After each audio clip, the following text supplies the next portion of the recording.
Hi everybody, welcome to Simply Scuba. Today I have two dive computers. This is the Oceans S1 dive computer from oceans.io. So this all started from two guys in Sweden who basically had a dream to create their own dive computer, and it went through crowdfunding campaigns and it's finally gotten to the point where they're actually producing dive computers. They sent us a couple to take a closer look. So yeah, let's take a closer look. Okay, so first of all, let's take a closer look and see what you actually get when you order one of these. So this is the box that it comes in. Nice and compact. It hasn't got layers and layers of packaging and all that kind of stuff. It's a very compact little box, exactly what you need. It's cardboard, so you can recycle it. Very, very responsible. So on the front, we just got an image of the dive screen, which is actually quite nice.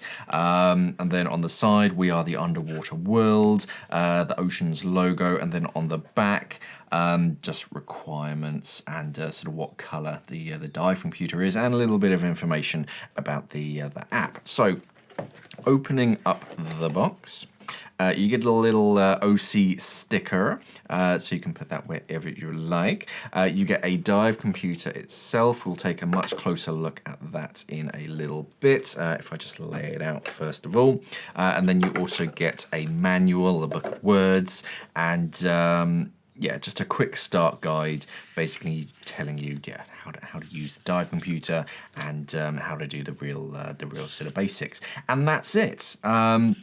One thing that I will note is that it doesn't come with a charger, as you can see, but you recharge it with one of those Qi chargers, one of the wireless kind of pads that you get a lot of the time. So they're kind of saving some costs for you there, but if you don't already have a Qi charger, then that is an extra expense that you do have to consider. Right, so let's look at the dive computer itself. So the first thing is that this is a large, well, it's a small, large screen dive computer. It's probably the best way to describe it. It's too big to be a watch-sized. You wouldn't really want to wear this day to day, but as far as large screen dive computers, it's relatively small. So it sits in that kind of middle group where it's big enough that it does have lots of information on the screen, but it's not so small that you could wear it day to day.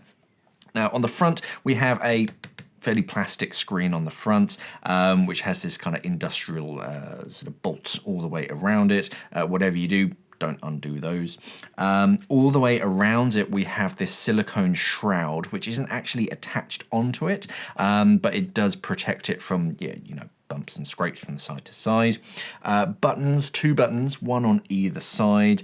And what's nice about those, which you'll sort of hopefully see a little bit later, is that on the actual screen, it physically tells you what that button does at each point. So it's very easy to navigate around. Just tipping it on its side, so the silicone continues all the way around. You can remove this if you really want to, but I wouldn't. That's just me accidentally pressing the ping button, if you heard that. So these buttons, soft and squidgy, and there's going to be a little magnet on the inside of that, and as you push that close to the body of the dive computer, that's going to be activating that switch.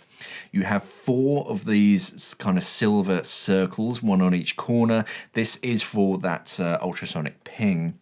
So because it's 360, you've got four, one on each corner. They're going to be the broadcasters and the receivers of those ultrasonic pings, and in very clear, like fresh water, the range is going to be around 20 meters, which is pretty darn good. As you start to get into worse conditions, and especially inside like a shipwreck or a cave system, then it's going to be a little bit complicated, and it might not work as perfectly as it is in just clear open blue water, because that's where it excels. But that's a very, very clever feature, that is. Traditional strap, and these are attached with just spring bars, I imagine, on the underside there. These are very chunky. They're quite thick, these straps, which means they're nice and tough and reliable. They feel like that sort of matte silicone finish to them, which gives them quite a premium quality to them. That both sides have this wave feature, which you'll see in a lot of dive watches. That just allows for a little bit of sort of extension. So as your wetsuit or your dry suit starts to compress at depth, it just allows for a little bit of extra sort of suspension just to hold on to that. And as it expands, it just allows that strap to give a little bit, and it just takes a bit of tension out of the actual strap itself. Traditional buckle and sort of retainer metal buckle on that, so that's quite nice, and a really long strap on this. So even if you do have a chunky dry suit and a chunky undersuit underneath it, you have plenty to work with. As far as inside the dive computer and the user interface. So 2-button user interface, as I said earlier, at the very top of the screen, it tells you what a button press will do. It'll also tell you what a button hold will do, which is quite nice. So if I press the left button right now, it'll take me through to settings. If I press the right button, it'll take me through to the logbook. If you actually hold down the left button, which you might have heard earlier, it sends a ping to your buddy's dive computer, and you can sort of set who your buddies are, or just to any nearby divers with that technology. And you can also sort of name yourself so that you know who's contacting who, which is a great feature. You know who to turn and look at. If we just dip into the settings quickly, so a single button press will take you into the settings, and then hold will take you back.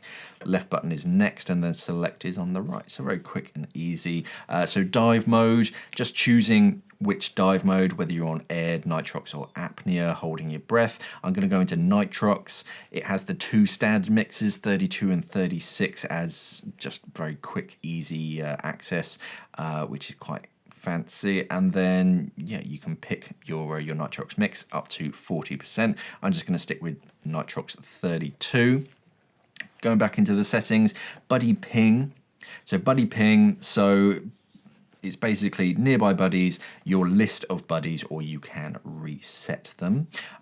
So nearby buddies will scan for anyone that's nearby. If I just switch that one on, too late, nobody's found, but yeah, it will just search, see if there's anyone else listening. Hold the button, takes us back. Adjustments. So safety factor. This is your conservatism, so you can make it a little bit more conservative, a bit safer. So if you're not sort of feeling physically fit, or if you're feeling a bit run down, the water temperature is particularly cold, working that sort of hard, then you can change the safety factor just to make your dive that much safer. PPO2, if you're diving on nitrox, that will sort of let you choose what PPO2 you decide on. I'm just going to leave it on 1.4. Units, that will be metric or imperial. Altitude, if you're diving at altitude, then you can sort of recheck that. Calibration, improper calibration can negatively impact performance. Consult the manual before proceeding. So that's your compass calibration, how you reset and calibrate the compass, so that way you know wherever you are in the world, reset it, especially if you're going sort of into the southern hemisphere from the north or vice versa, then yeah, you can reset it. I'm just going to cancel because it's not the most fun. Back to adjustments, past calibration, vibration. So right now it's set to medium. If I take it to high, so that's if you're diving with your dry suit, a thick dry suit, you can change the power setting of that hepatic feedback. So thicker wetsuit or thicker dry suit, set it to high, or if you're just sort of diving in a rash vest, then you can set it to low. It's going to save some of the power, and it's not going to shake your bones around. Okay, continuing on, connection. I'll do this in a separate section where I actually look at the app, but that's how you can connect to your dive computer. It's very quick and easy. Sorry, connect your dive computer to your mobile telephone and the app as well, and that's how you're going to be downloading your dives and doing quite a lot of clever stuff. There's lots of sort of very fancy features on the app where you can basically find nearby dive sites, plan dives, have a look at other people's dives, because it acts like a community where you can upload your dive data. You can also upload photographs of where you were. You can log exactly what you saw, what the water temperature was like, how much lead you have. You have full control over sort of what you can put on their app, and then you can look around and look at a map of the world, see where people are diving, and yeah, basically pick your new dive site based on their kind of recommendations and what they saw. And yeah, it's just a great community as well. And another thing about it is that you can tag certain people, you can tag dive centers. Very, very clever, definitely worth checking out.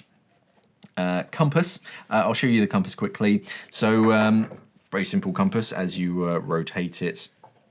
So you get the cardinal points on this lower section, and then the arrow itself is pointing north. But you can always set a waypoint or a marker. So if I want to head in this direction in particular, hold down the left button and it keeps that waypoint. So as you turn,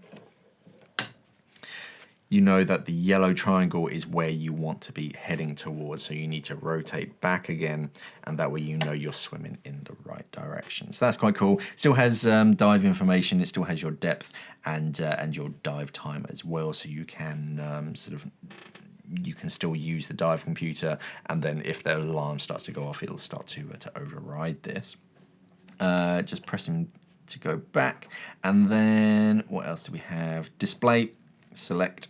So backlights, you can change the brightness mode on it, or you also have night mode. So night mode, if you're diving at night, of course you don't want this bright white information kind of shining in your face, so then it goes all black and red. I don't know if you can see that on the screen because it's quite bright in here, but yeah, at night time it's going to be sort of better for your night vision to be able to not blind yourself every time you look at the dive computer. And I'm just going to turn it back to backlight. I'm just going to put it on 100%. Oh, maybe not. Display. Backlight. Oh, sorry. Hold to go back. There you go. Okay, time and date. If you need to change the time and the date, and about is just about this particular dive computer, so the serial number and all that kind of stuff. And that's about. If I show you the logbook quickly, there is a dive on this one. I think there's a slightly more interesting dive. Yeah, there's a more interesting dive on the yellow dive computer. If I just wake this one up quickly.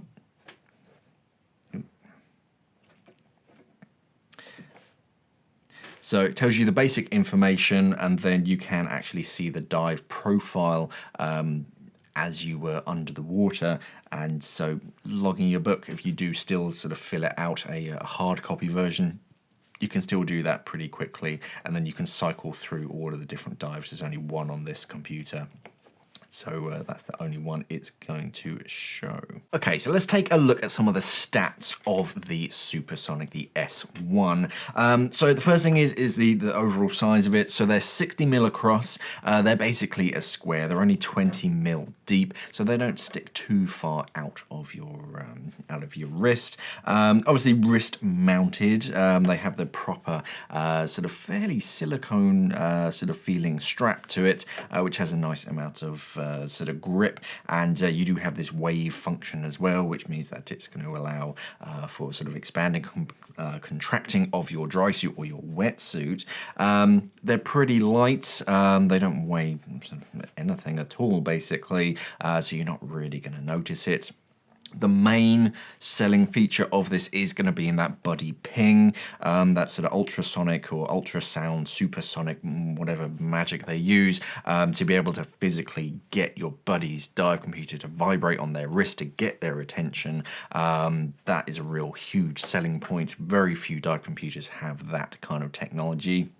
They are all wireless. There is nowhere to plug anything into. Wireless charging. It's all Bluetooth on the inside to download your dives and all that.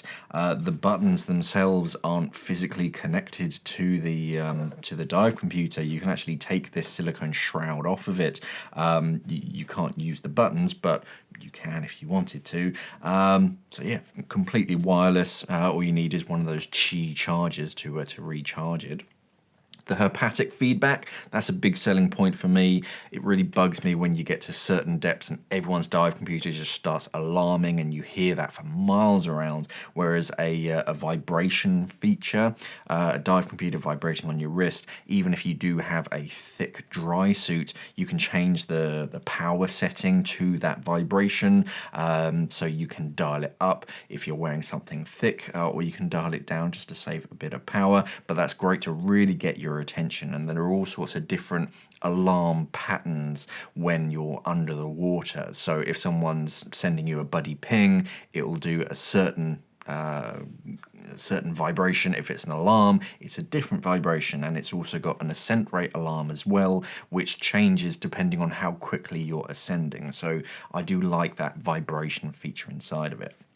2.2-inch Retina LED screen, crystal clear, very, very crisp, especially when you actually see it in person. So it's very, very detailed, and it's color-coded as well. So as you start to ascend too fast, things start to turn red. So it's very, very natural to be able to see that, and your eye is naturally drawn to what it should be, and you know that you need to do something about it.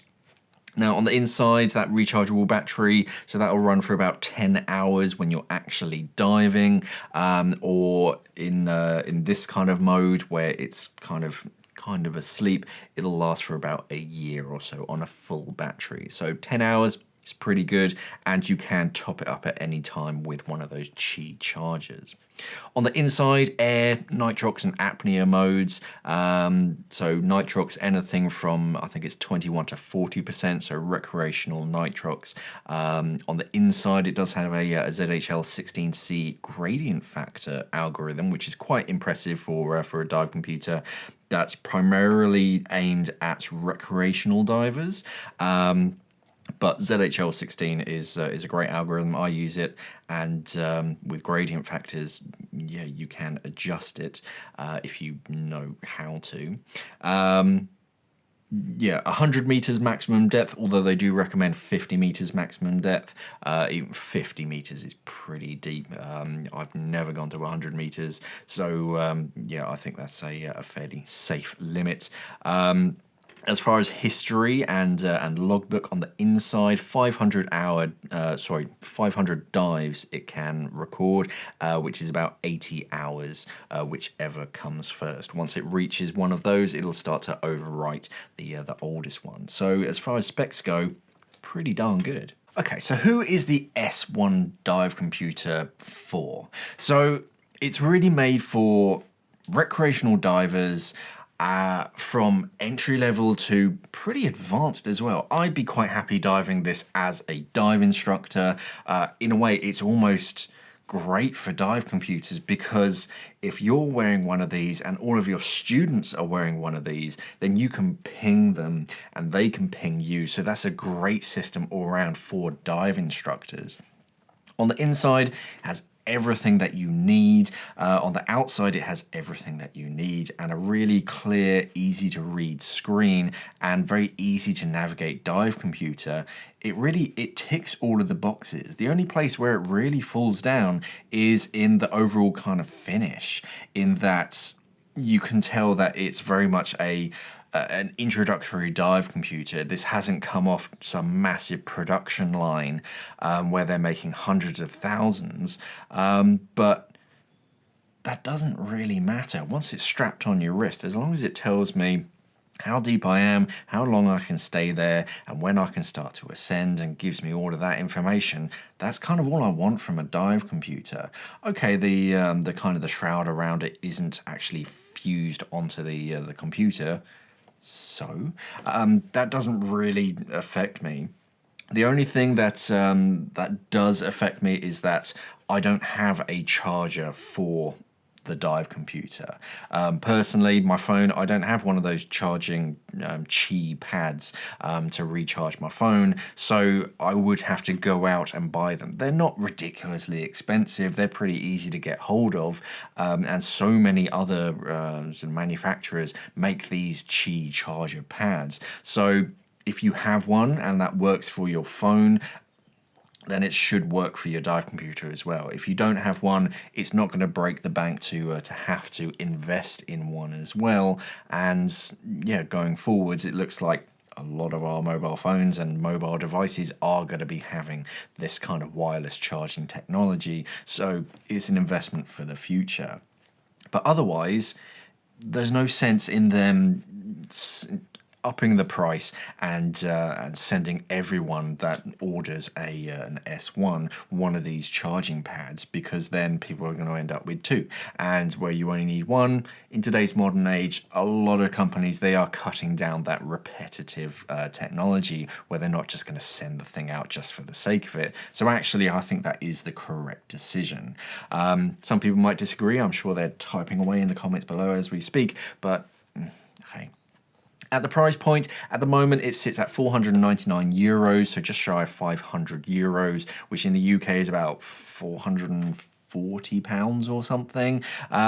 So that sits it in kind of the middle kind of territory of dive computers. It's not up there with the big boys, but it's not trying to sort of punch you above its weight limit. It's not going into technical diving and trimix. It doesn't have those kind of features because that's not who it's aimed at. It's aimed at nitrox divers, air divers, apnea as well, who want a clean, bright, color-coded screen that they can read in an instant. It's very easy to use and they can just strap it on their wrist. So all in all, yeah, I like it. When you first kind of see these crowdfunders, you kind of expect them to be a certain tier, but actually on the inside, it ticks a lot of boxes. It has a lot of the same specs as some of my dive computers, and this has come from two guys in Sweden and a crowdfunding campaign. So hats off to them. Yeah, I definitely like this. This is the Oceans S1 dive computer. So that's the Oceans S1 dive computer. Now there's going to be far more information on their website, oceans.io. But yeah, it's a smart little dive computer and does everything that you really need, but that real selling point is in that wireless ping, so you can really get your buddy's attention. It's definitely worth checking out. Thanks for watching and safe diving.